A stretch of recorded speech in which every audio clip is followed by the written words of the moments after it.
How's it going, everyone? Matt Leighton, and welcome to episode 5 of the Arlington Insider. In this episode, we talk about all things yoga in Arlington, why you should be doing it, why every man, woman, and child should be doing yoga, the different types of yoga.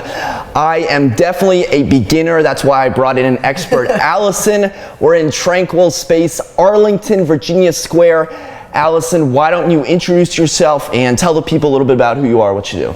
Hi, I am Allison Leighton, and I am the studio manager and also a teacher here at Tranquil Space Arlington. Perfect, I love it. So I think the first thing that we should get into is why someone should even consider doing yoga, because let's face it, there's a lot of different types of exercise out there. Yoga ranks very low, I think, in terms of intensity, in terms of actually getting a work. Like if you go to a studio, a cycling class, right? If you go and do rowing, you're gonna get a much, more intense workout in my mind. So why should someone even consider doing yoga? I think there's a little bit of yoga. There's something in it for everyone. You can kind of make it be whatever you want it to be or whatever you want to get out of it. It's great to complement a lot of other workouts, such as your runners, your cyclers, whatever it might be. It helps to stretch it out, helps with flexibility that can complement a lot of different activities. You see more athletes doing it just to help also prevent injuries, recover from injuries. So I like it because you can make it be whatever it is that you want it to be. And it's also not just a physical workout, it can also be a mental workout as well, which is one of the great things I think that it is about it, multifaceted. Yeah, I think with yoga there's a lot of physicality, but it's a lot of mental game too. I mean, if you go to the gym and just start lifting weights, I mean, that's only physical, and you have dubstep playing in your head, and you can't really get on a mental. So I think that's kind of an underrated facet of yoga. So we're at Tranquil Space. I do yoga. I don't know what type of yoga this is. There's different types. There's hot yoga, there's Bikram yoga. I just found out those are two different things. Yeah. There's this type of yoga. I'm in the beginner class, so I just know it as beginner yoga, but I'm sure it's like a different type. So why don't you quickly touch on a couple different types of yoga? Okay, well, what we primarily do here is Vinyasa yoga. So that would be, some would consider it more like a flow yoga. We're linking breath with movement throughout class, so that's why you'll see that that's a big focus on that. We also offer a couple of yin classes, which is more targeting the connective tissue in the joints, so it would be a little bit more low impact or less movement and flow. You would find you can be popped up in poses when using different props and just kind of holding it for a little bit. We also have restorative yoga once a week, which I kind of refer to as yoga nap time. It's lovely, and that's when you get all the bolsters and are Why am I not in that class? Sundays at 6, Matt. Sundays at 6, just after my open houses. Sounds perfect. There you go, right? Yeah. Nice way to cool down from the weekend. But then there's also the Bikram. We don't do Bikram here, but that would be the heated practice with a set series of poses. And then hot yoga is usually in the 90s as well, but we keep it a little cool. I think you would definitely notice if it was Bikram yoga by now. I would just be sitting in a pool. But yeah, so there's all different types, and there's different teachers every single day. And I've started to notice, there's more people on a certain day, whether a certain teacher is teaching. And what's cool is they have the flexibility of choosing their own playlist. I know you like some Explosions in the Sky. I've heard a couple tracks by them when you're teaching. But I'm wondering, is it just like the most flexible person up there that teaches yoga? And I'm doing kind of a bit here, but with personal training, right? You go and you get certified, and then you know all the different types. With nutrition, you get certified. Is yoga the same thing? How are these trainers certified, and how are they in front of the class teaching? Okay. Well, we have a yoga training program. It's through Yoga Alliance certification is what you need. We do a 200 and a 500 hour here at Tranquil Space. So all the teachers that you have, we also have a level 1. So we have a level 1, which is kind of like an intro to yoga teaching. Kind of dip your toe in the water, see if you like it. Maybe you want to pursue the 200 hour, maybe you don't. But you can even just do that as an individual to take deep in your own practice. But then we have the 200 hour, which you need to actually be a teacher. So everybody that teaches here at Tranquil Space Arlington has either gone through our 200 hour or our 500 hour program, teacher training program. 500 hours. 500. Well, it's the 200 hour plus an additional 300 hour. That's so a lot of hours. Advanced teacher training. I like so it's a lot. So they've been through a lot. They've gone through it. It doesn't mean that they need to be the most flexible, not the one that can always pop right up into a headstand, because if you ever see me in the back of the class, you probably never see me pop up into a headstand. So I'm not a big inverter, but I can still teach them. Yeah, that's what I like about it. I'm, in my class specifically, I'm, doing child's pose. The person next to me is doing a handstand. You're doing, your thing. Just because the teacher says, okay, everyone do this. It's like, well, my body just doesn't do that. So I'm going to chill. Right. And that's a big thing that we teach here, is listening to your own inner teacher and your own body. And that's a big thing about yoga. You can kind of become connected to your body more than you might otherwise, and just knowing, oh, you know what, I have a hip issue or I have a knee issue. I'm going to modify that pose. So as teachers, we kind of facilitate the practice, but if your pose isn't for you, you can skip a vinyasa, you can hang out in child's pose and ignore what we're saying, but we want you to honor yourself and where you are. Yeah, I think that's perfect. And I think in Arlington, at least to the naked eye, there seems to be a lot more yoga studios opening up, whether it's, I know there's like a few Bikram studios in Ballston. There's yoga with the weights. So at least to the naked eye, it seems like yoga is becoming more popular, more mainstream. It's no longer this thing where, everyone, it's more like spiritual and it takes place in India. I don't think it's that way. I think it's more mainstream now. Is that what you're seeing? What is the trend of yoga maybe in Arlington in this area? It's definitely growing. You see a lot more popping up every day. And I think it's a great thing. I mean, you get a lot, and you have a lot of different varieties. So every studio probably does things a little bit differently. But I think it's important. More people are getting to know it, getting to be familiar with yoga, and giving it a try and seeing whether or not it works for them. And I think there's something in it, I feel like, for everybody. So no matter what you're doing, you can get something out of yoga, and everybody can walk away with something different out of each practice. And I think that's like the beauty of it. Yeah, definitely. And in this class, there's everyone from, I think there's like a 7-year-old little girl that does practice sometimes, all the way up to 65-year-old people. So runs the gamut of the type of person that this would be interested to. So in Tranquil Space Arlington specifically, you said each yoga studio is kind of a little bit different. Well, how is Tranquil Space different than the next yoga studio in Clarendon or in Roslyn? One of the main things that I think does make us different is we offer hands-on assists, which not all studios do, particularly like if you go to gyms and something like that, they wouldn't, but maybe some yoga studios do, but I would say that that's probably one of the things that does set us apart. Doesn't mean you're doing anything right or wrong, just means you might be helping you out with your alignment, maybe taking you deep into a pose. So assisting is one of the big things I think that sets us apart during everyday classes, and then we have our small special touches with the tea and cookies after class. It kind of gives it a homey, nice, warming and welcoming environment. Yeah, the assist especially, because we do the 6:45 on-the-go yoga in the morning. The teacher will come around, do the assist on me, and then ask me if that felt okay. Like, you just gave me a massage at 7 in the morning. It's gonna feel okay. Thanks for asking.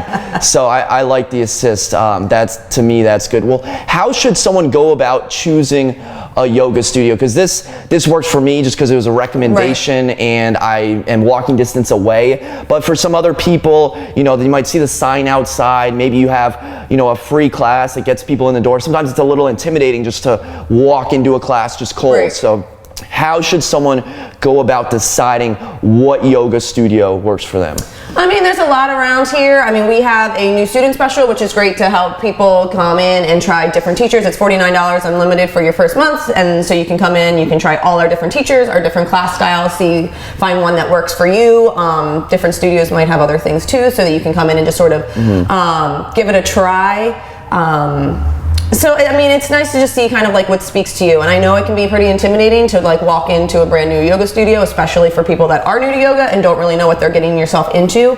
So we try to be very welcoming to our newbies. We give them a tour of the studio so they know, how to line up your mat. I mean, I remember the first time I came to this yoga studio, I made a friend try to convince a friend to come with me, just because I was I'd been practicing for a while, but I was just but I don't really know how they do it there. So I didn't want to just show up by myself. So having the friend come with you, but then they were super welcoming. I mean, by the time I walked in the door, I already felt better. And then they give you a little tour, a little goodie bag. I knew where everything was, and I felt comfortable going into an unknown place, as opposed to just I've been to yoga studios where they walked in, they're like, all right, well, you're in room B, and I'm like, okay, I have no idea where that is, but thank you.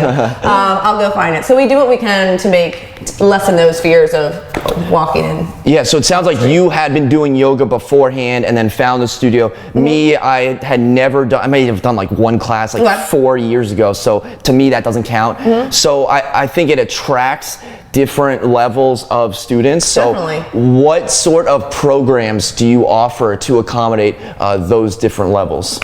Well, we have a multitude of classes. We have our Yoga 1s, which is great for brand new beginners. We also typically do a newbie yogi workshop. So if you're brand new off the street, you can come through, really walk through the different specific poses, the core poses that you see in a lot of classes, like your Warrior 1s, Warrior 2s.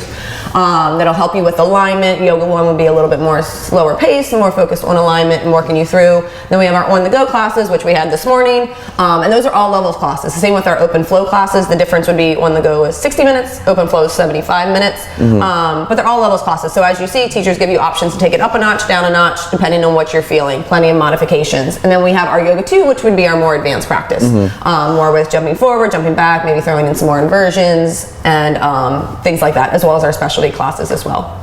Yeah, there's a lot of programs, and I think it offers a wide demographic. I don't know what type of clients you're trying to get, but there's anywhere from, you know, older, younger, male, female, and usually there's only like 1 or 2 guys in the class. But to me, I'm trying to understand why more guys don't do yoga. I think like society says like guys like shouldn't do yoga, and you know, I try to convince my friends and they're like, yeah, like that stuff's not for me. I'm like, what? Stretching isn't for you? Exactly. Like breathing isn't, like I have a stressful job. You have everyone has like a stressful job. And you can't take like an hour out of your day to meditate. Like to me, you know, one of the biggest advocates of yoga who's a male is actually Kareem Abdul-Jabbar. You might know him as the #1 NBA's all-time leading point scorer. Here's a guy. He was drafted first overall in the 1969 draft. Did yoga his whole career, played in the 60s. He played in the 70s. He retired in 1989. He almost played 4 decades. All-time leader in points. I think it's all-time leader in minutes. And he once said that the benefits of yoga are the injuries that I don't get. Right? Yeah. It's almost like a preventative maintenance. So you can, you know, puff your chest and, you know, try to be all alpha, but you know, before my morning yoga class, I'm at Gold's Gym, you know, lifting weights at 5 in the morning. I see guys that walk in cold off the street. It's like 33 degrees this morning, instantly put on all this weight and just start going at it. I'm like, well, that might help you out. You know, tomorrow your muscles might look bigger, but your bones are so cold and your muscles are so tight that it's not going to work out. So I'm trying to understand why more guys don't do yoga. I hear you. So. I completely agree. I think it's one of those that once you get in the door, maybe you see I mean, I can see the intimidating factor, and it has been maybe stereotyped as more as a female kind of activity. But we've been getting more and more men that come into the studio, and I think it's great. I mean, one time I think we had 5 or 6 guys in the class, and it was in the morning class. It was almost like half the class. I was like, this is awesome. Like the guys almost outnumber the women. I love it. But I will say you often see, I feel like more men come to recover from an injury and then they kind of get hooked and that's when they stay. It would be lovely to see them start coming before those injuries happen and wanting to stay so they don't have to go through that as well. But I mean, I'm fully for it. I feel like it's for anyone. We try to hit men, female. We even have Baby and Me and Tots and Tights for the little kids to get them introduced to it early. And you have the prenatal classes also. Prenatal, yep. So prenatal, postnatal. No matter who you are, what you look like, there's probably a program for you. Yeah, and that's the thing about yoga. Everybody's welcome. It has something for everybody. And with these programs, how much are the costs? So whether it's a one-time pass, a monthly pass, a premium pass, what are some price points that we're looking at? Well, first we have our $49 unlimited. So if for new students. So if you're coming to the coming to try out, highly recommend doing that. If you're going to take more than 3 classes in a month, totally makes it worth it financially wise, and you can try as many classes as you want. So you could get it down so you're paying like $1 a class if you wanted to. Can't beat that. Yeah. Then we have our 6 and 10 class passes. 6 class passes are $114. 10 class passes are $165. They never expire, so you can use them over the course of like 5 years, 6 years, 10 years, whatever it might be. But then we have our monthly memberships, which I would recommend if you're going to come more than 5 times in a month. We have our $125, it's a premium membership. That includes, you can keep your mat here, there's mat storage, unlimited mat and towel rentals. You get 1 workshop a month included in the cost of the workshop. You get 15% off in the boutique, and you can bring 2 yogis that are new to the studio each month as a guest so they can try it out. And then we have our basic membership, which is $99, unlimited just unlimited yoga. So there's none of those extra perks to it, but you get as much yoga as you want for $99 each month. Yeah, so if you were to do the $99 one and then go 3 times a week, 4 times a week, that breaks down to what? Totally. Like $5 a class to have a professional yoga teacher like assist you, give you that massage at 7 in the morning. I mean, and I find that it's a lot better going to a class as opposed to doing it on your own. I mean, I'm a yoga instructor, I'm certified, I can teach, and I do my own practices, and I swear they're like 15 minutes, and I feel like I went through a whole practice. And I'd much rather come and take somebody else's class, because then your mind can rest, and I can just sort of be in tune with my body and to myself, as opposed to, what am I going to do next? Yeah. So it's a lot nicer. I like it this way. Cool. Well, let's finish it out with the top 3 things that someone needs to know about Tranquil Space Arlington. Vinyasa Yoga Studio, highly recommend it, but it's also more than just the yoga. You got the mind, body, soul, everything that goes along with it. So it's not just coming in, getting that workout for your body, but also mentally. In that vein, you also have a great environment and community to work with. One of my favorite things about yoga at Tranquil Space is it's not just a yoga studio where I walk in the door, walk out. There's so much more to it. I love our community, both the staff as well as the yogis that come to the studio as well. I've made a lot of friendships here, and you can even see the bonds form between the yogis, which I absolutely love. And then we also do a lot of charitable events. And for example, Thanksgiving, that's coming up on Thursday. We have 2 charity classes. All proceeds go to So Others Might Eat. We do a couple charity classes throughout the year, and then we also have the Tranquil Space Foundation as well. So it's more than just a yoga studio. It's a way of life and community. Yeah, and there's also like a yoga trip to Costa Rica. It was so cold this morning. Yes. I was looking at that. I was like, man. President's Day, over President's Day. Yeah, so there's like international yoga retreats yoga retreats that as well happen. With our founder, Kimberly Wilson. Yeah, So super cool. And there's also a Dupont studio. I don't know. Yep, we have a Dupont location as well, 1632 17th Street Northwest. I'll put a link. I'll put a link I below. believe that's correct. But yeah, they're right up by Dupont Circle. Yeah. They have 3 studios in the one location, so a plenty variety of classes up there as well. Cool. That's about it for Allison and myself. Thank you very much for watching. Until next time, any last parting words? I think we're all good. I think we're good. Thank you so much for watching. Until next time, create a productive day. Take care.